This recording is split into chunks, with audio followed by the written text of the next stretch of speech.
Our Muslim brothers and sisters love and try to discredit the Apostle Paul and to say that he is untrustworthy. However, the same arguments that they use against Paul to try to discredit him also backfire against Muhammad. We can almost grant any argument that our Muslim brothers and sisters want to make, whether it's true or not. Paul was one of the earliest converts, but he never met Jesus. Just like Muhammad. Muhammad never met Jesus. He never saw Jesus. The actual disciples of Jesus, Paul is after them. The actual disciples of Jesus, Muhammad comes 500 years after them. He interacted with the disciples, he didn't interact with Jesus. And there's clashes that took place between the actual followers and between Paul. There's clashes that took place between the actual followers, the Jews and the Christians, and Muhammad. What did Paul introduce?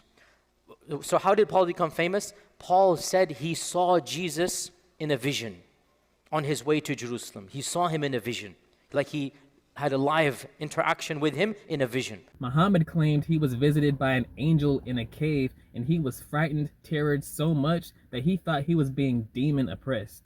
After Jesus left this earth, Paul said, oh, but I saw him and he told me, you are, the apostle I'm sending you. So he proclaimed himself that Jesus chose me. Muhammad came out of this cave with 0 other witnesses, claiming that Allah has chosen him to be the final messenger, so he proclaimed himself as the final messenger. And when he came to Jerusalem, he began preaching a different version of Christianity. And after this, Muhammad went around preaching a different version of Christianity, such as saying that Jesus is not God and that Jesus was not crucified, but was only made to appear so. Notice how these are the arguments that he brought to determine if someone is untrustworthy and to try and discredit Paul. However, these same rules and set of criteria also apply to Muhammad. So by this same logic, to stay consistent, we should also not trust Muhammad. Muhammad should also be a false prophet. And this is all we have to do as Christians. We can grant them almost any position, whether it's true or not.